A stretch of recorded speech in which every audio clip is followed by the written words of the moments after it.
반갑습니다.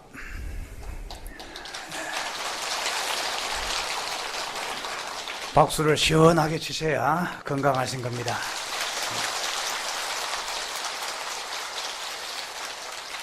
오늘이 정월 대보름날이죠. 무술년 정월 대보름이다. 1년에 우리나라가 세시 풍속이 여러 가지가 많이 있습니다. 지난 겨울 시작부터 동지 때는 또 밤이 제일 길고 낮이 길어지는 그런 시작의 날이다 해서 새알 팥죽을 먹어야 또 새로 시작된다라고 하고, 또 음력설이 되면은 떡국을 먹어야 또 새해가 시작된다 그래서 떡국을 드시고, 오늘 같은 정월 대보름 날에는 주로 뭘 먹죠?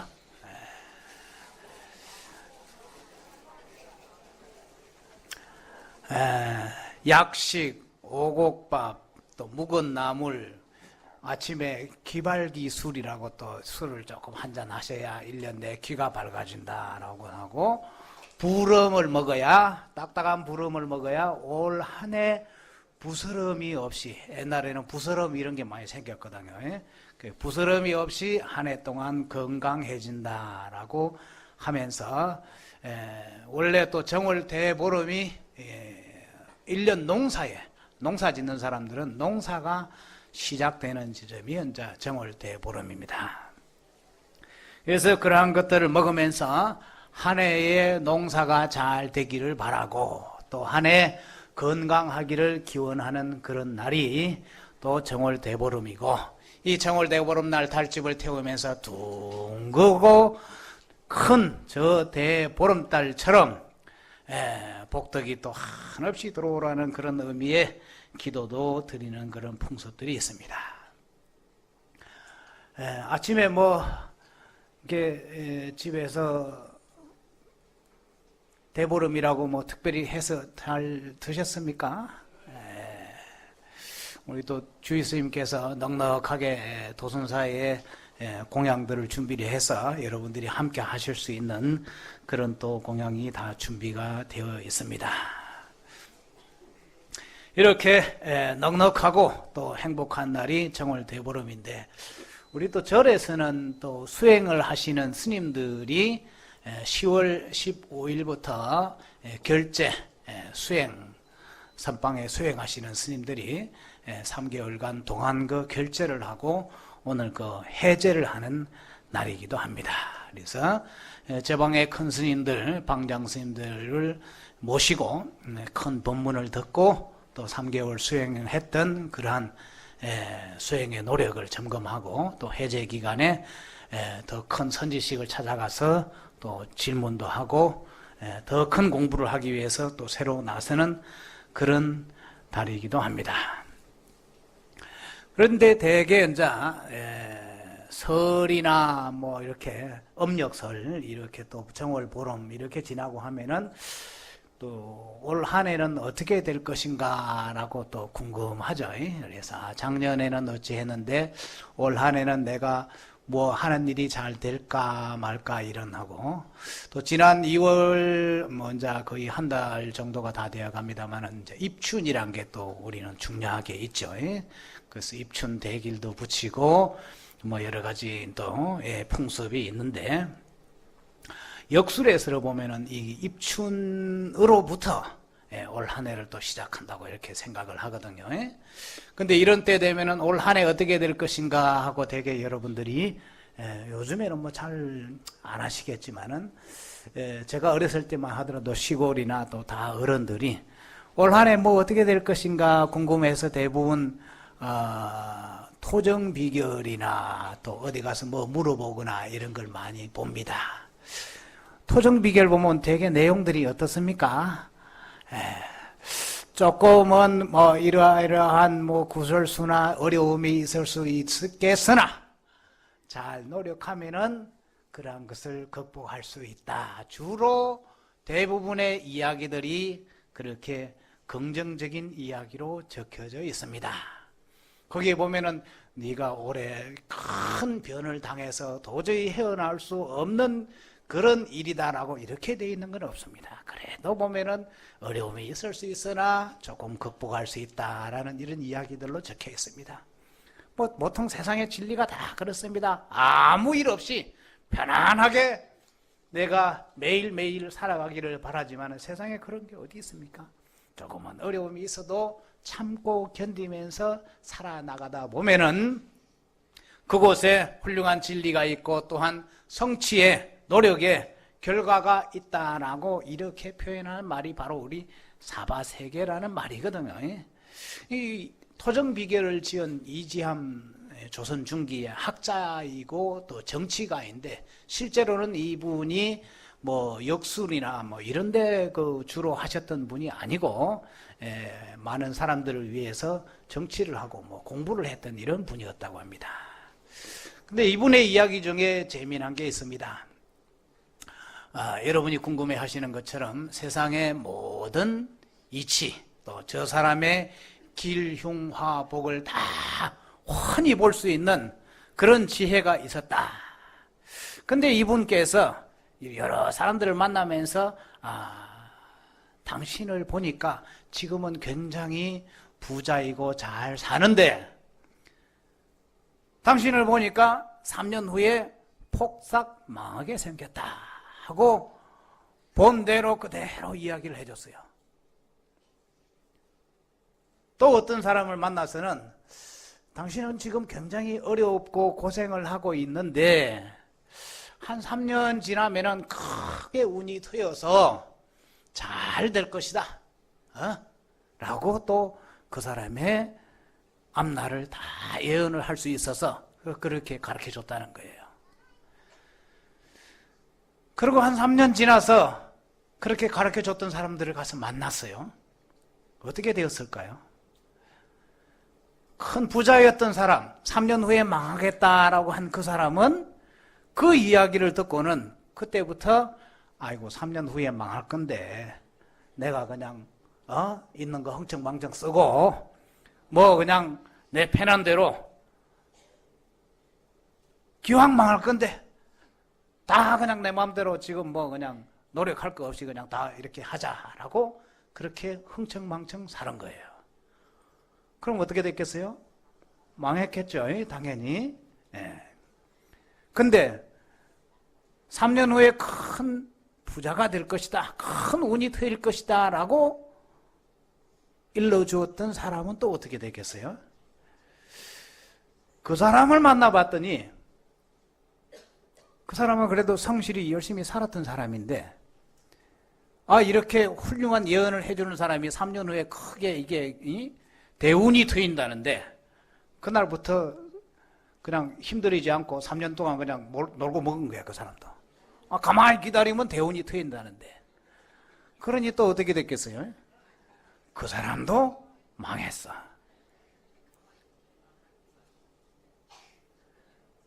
그러니 미래에 일어날 일은 사실은 아무리 이야기를 해준다고 하더라도 그대로 되지는 않습니다. 그 사람이 어떻게 하느냐에 달려든 거지 결코 정해진 대로 살아야 되는 그런 일은 없습니다.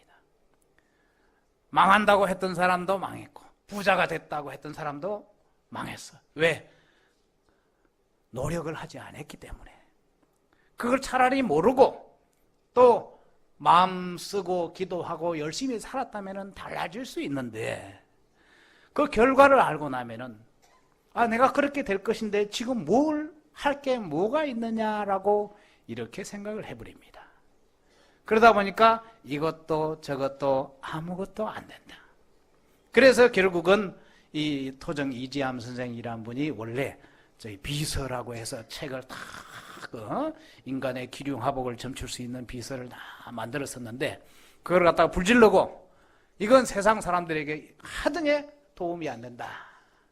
그래 갖다 불질르고 지금과 같은 토정비결이라는 책을 지었다라는 뭐 그런 설화가 있습니다. 지금 책 보시면은 폭삭 망한다, 뭐 크게 대운이 트인다 그런 얘기는 없잖아요. 이렇게 읽어보면은 뭐 3월에는 어떻고 4월에는 어떤데 좀 조심하면은 괜찮아질 것이다, 이런 이야기들이 전부 적혀 있습니다. 그래서 꼭히 딱 결정지어진 미래는 없다 하고 그분이 그렇게 하셨던 겁니다. 그래서 또 우리가 이게 사주팔자 뭐 이런 얘기가 나왔어요. 그런데 사주팔자라고 흔히들 이제 있잖아요.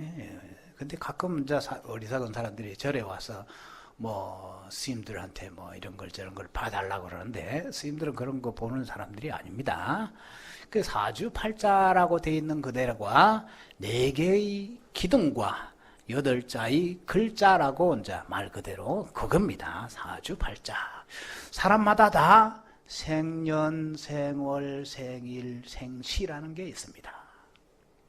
그리고 거기에 천간과 지지라고 해서 여러분 이제 가월, 병정, 무기, 경신, 임계, 자축, 인묘, 진사오미, 신유술해 이래가지고 60갑자, 여러분들이 뭐 갑자년, 신묘일 이렇게 몇시 이렇게 다 있잖아요. 그게 이제 8글자로 표현이 돼가지고 사주팔자라고 하는데, 그걸 보고 이제 많이 이 사람의 운명을 점쳐보기도 하는 그런 역술학이 있습니다. 그런데 여러분들이 태어날 때 지금과는 많이 다르셨죠. 지금은 아이를 거기에 맞춰가지고 몇 월 며칠 몇 시에 태어나도록 인위적으로 조작도 한다고 합니다만은 그러니까 참 그런 큰 의미가 없어졌겠죠. 뭔가 인위적으로 만든다고 그렇게 되겠습니까? 근데 어쨌든 그런 학이 있는데, 이게 말 그대로 우리가 간편하게 본다면은 4개의 기둥과 8자의 글자, 그냥 4개의 기둥이라고 보았습니다. 거기서 전체적으로 뭘 생각했냐면은 인생은 집이다, 우리가 살고 있는 집과 같은 것이다 라고 생각했습니다.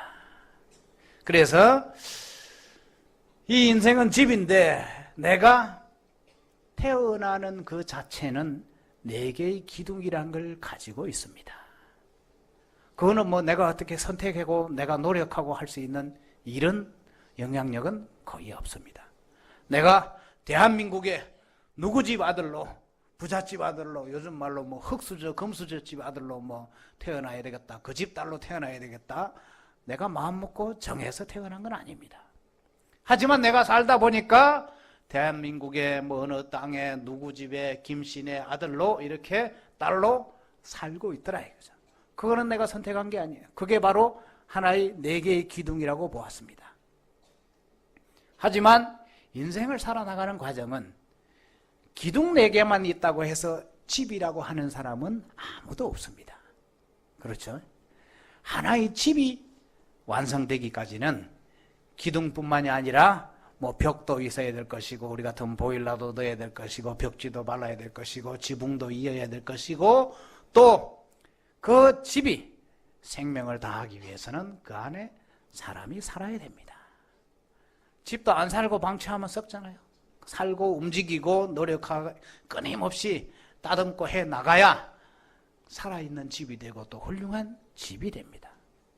그 과정을 사람이 만들어가는 것이지, 다 지어진 집에 결정되어진 운명 속에 살아야 되는 사람은 아무도 없습니다. 어떤 사람은 일부 튼튼한 기둥을 가지고 태어날 수도 있고, 또 어떤 사람은 조금 부실한 4개의 기둥을 가지고 태어날 수도 있지만은, 그 기둥 4개보다도 나머지 집을 지어 나가는 과정이 훨씬 더 많고, 또 그 사람이 어떠한 연유를 가지고 그러한 기둥을 가지고 태어났다고 하더라도 그 나머지 노력해야 될 부분이 훨씬 많다라는 것이 바로 거기에서 나옵니다. 부처님께서도 그러셨잖아요. 모든 중생이 전부 부처님의 성품을 가지고 있다. 그것은 어느 차별이 있는 것이 아닙니다.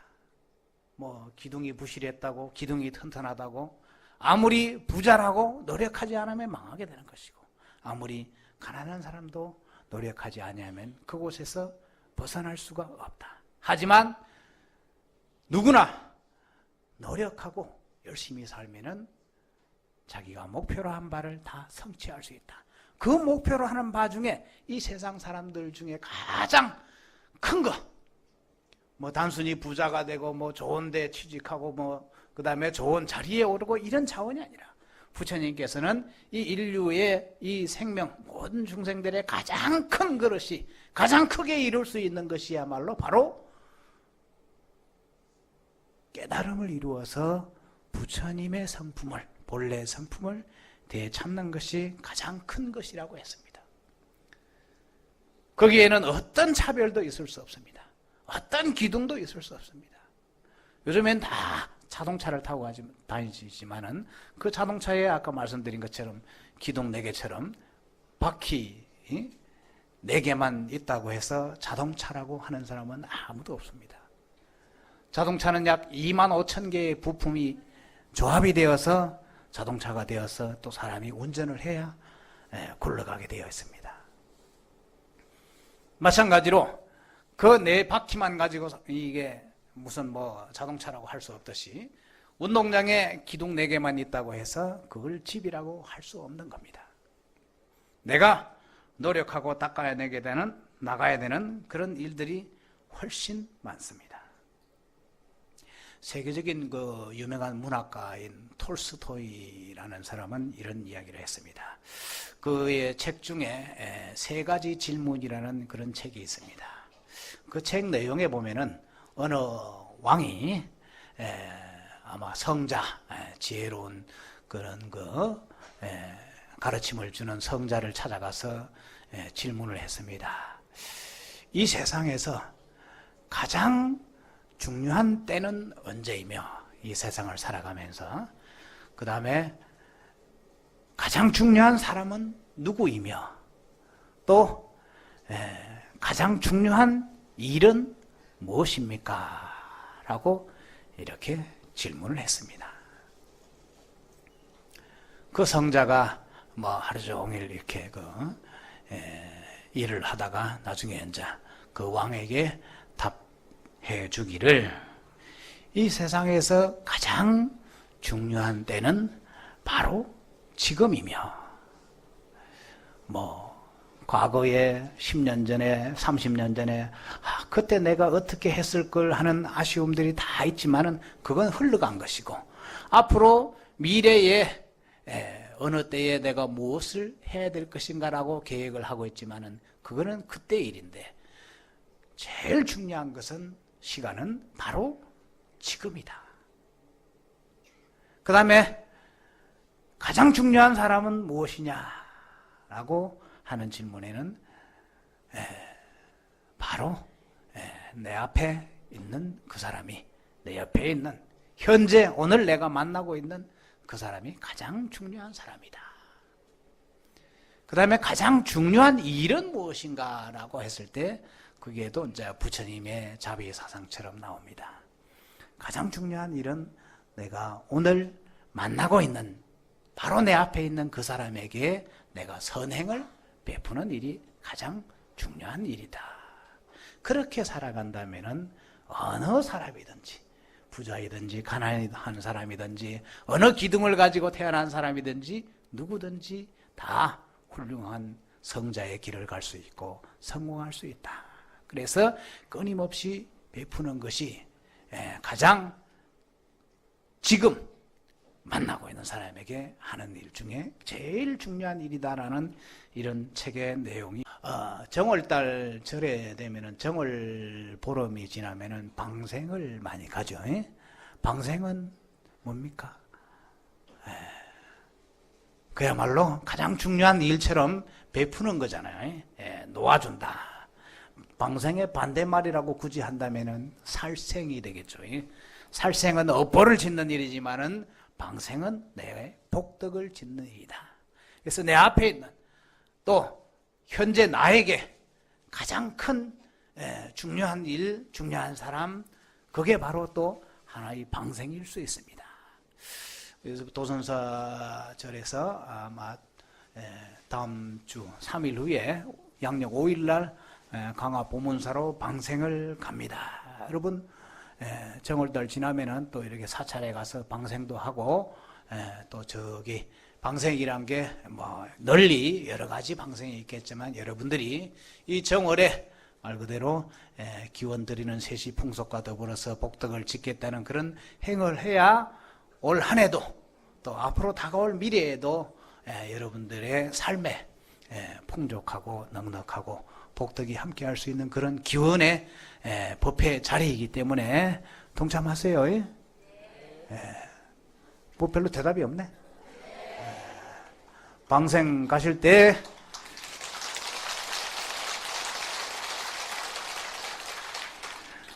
눈치도 바르시네. 방생 가실 때 같이 동참해서 여러분들이 여러분 또 개인과 여러분 주변에 여러분 앞에 여러분 가족과 함께 복덕을 쌓는 그런 길을 가시기 바랍니다. 그래서 거기에 이야기대로 이제 지나간 과거에 연연하지 말고 지나간 일이 어려웠다면은 그것은 추억으로 남기고 지나간 일이 좋았다면은 마찬가지로 또 그러한 소중한 경험으로 생각해서 더 잘 나아갈 수 있는 길을 찾아서 현재의 모습에 최선을 다하는 것이야말로 가장 중요한 부처님의 가르침이고 현자, 성자의 가르침이 될 수 있습니다. 그래서 고려시대에 나홍 스님이라는 분이 계셨죠. 이 나홍 스님이라는 분은 멋있는 시를 지었죠. 그 스님의 시 여러분이 다 아실 겁니다. 같이 따라 해볼까요?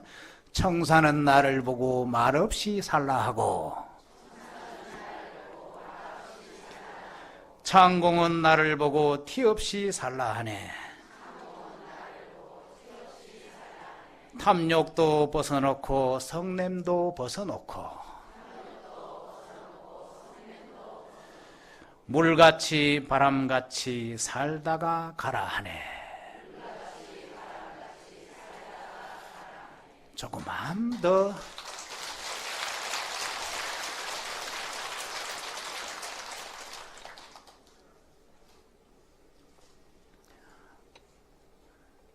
조금만 욕심을 내려놓고 조금만 더 베풀면서 살면은 끊임없이 배우지만은 사실 우리가 부족하거든요.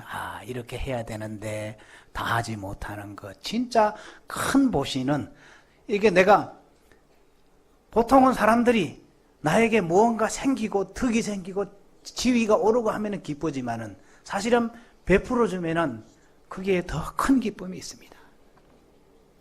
또 그게 눈에 보이는 가치 이상으로 나에게 복덕이 온다 그랬어요. 그러니까 사람들은 어리석어서 눈에 보이는 것만 생각하잖아요. 은행에 저금을 하면 내 돈이 불어나는 것만 생각하죠. 하지만 복덕을 지으면 눈에 보이지 않으니까 그걸 사람들이 잘 안 믿어요. 그게 참으로 어리석은 일이더라. 그래서 나홍 스님의 이야기처럼 청사는 나를 보고 말없이 살라하고. 여러분 박수를 한번 시원하게 더 붙여보세요.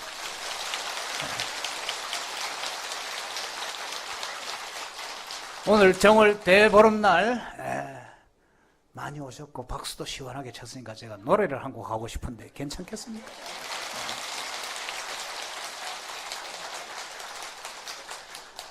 반주는 없습니다.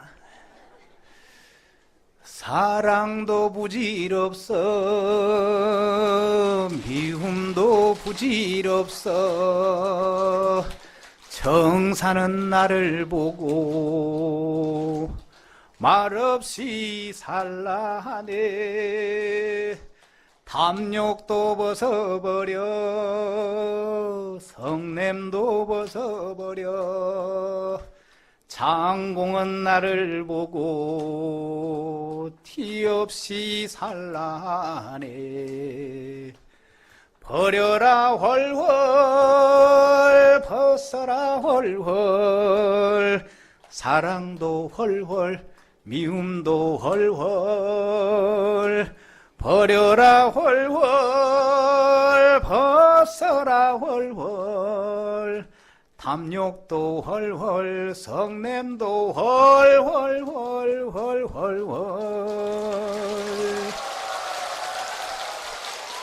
아직 안 끝났어요.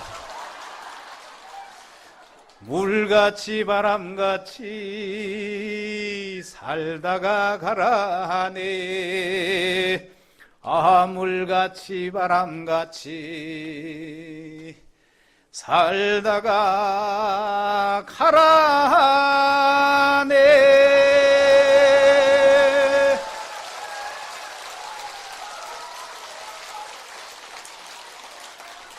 이제 언제 끝났어요?